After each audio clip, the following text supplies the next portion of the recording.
Și tu ai primit recomandare de scintigrafie cardiacă de la medic? Iată câteva din motivele pentru care inima ta are nevoie de mai multă atenție cât mai urgent. Medicul tău crede că inima ta nu primește suficient oxigen. Ai făcut o coronarografie. Ți s-a montat un stent sau bypass. Ai suferit un infarct recent. La Gauss Clinics vei găsi oameni dedicați care comunică activ cu pacientul pentru a le oferi o investigație plăcută și atent ghidată de specialiștii noștri. Deci la ce să te aștepți când ajungi la noi pentru o scintigrafie miocardică de perfuzie? În primul rând, este important să știi că scintigrafia nu este o investigație obișnuită. Este mai mult decât o scanare la aparat.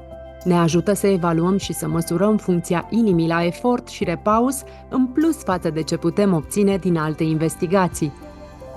Totul începe cu un consult amănunțit realizat de medicul nostru cardiolog, care se va asigura că poți realiza investigația în cea mai bună condiție a ta. Urmează să trecem la acțiune, testarea în condiții de stres. Vei fi rugat să realizezi un exercițiu pe bandă rulantă, asemănător unei încălziri la sală, care nu înseamnă mai mult decât un mers în pas vioi sau mai rapid.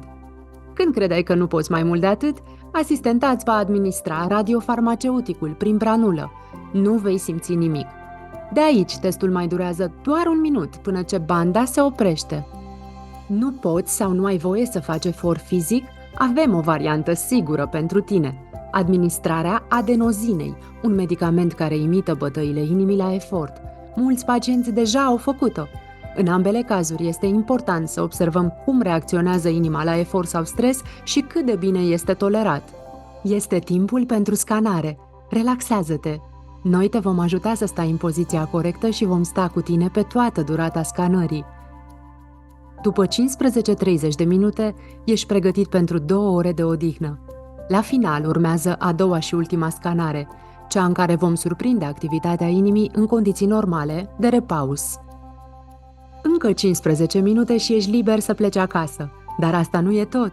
Imediat după plecarea ta vom începe procesarea rezultatului. Cardiologul va nota rezultatele testului de efort în sistem, pe care medicul nuclearist le va corela cu imaginile scintigrafice.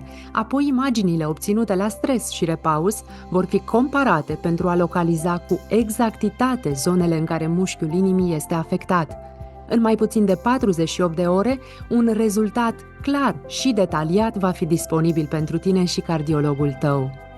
În concluzie, cât ar trebui să investești pentru o scintigrafie? Costul unei scintigrafii variază. Acesta se stabilește în funcție de riscurile cu care te prezinți, greutate, evoluția afecțiunii, în funcție de condiția fizică, în funcție de scopul urmărit de medicul trimițător, în funcție de tipul de scintigrafie recomandat, stres repaus sau repaus. Tot ce trebuie să faci este să ne suni la numărul de telefon 0754 561 945. Cineva îți va răspunde instant și îți va explica procedura tipului de scintigrafie recomandat și prețul final. Investește într-o inimă sănătoasă. Evaluare amănunțită, rezultate clare. Gauss Clinics. Scintigrafie astăzi.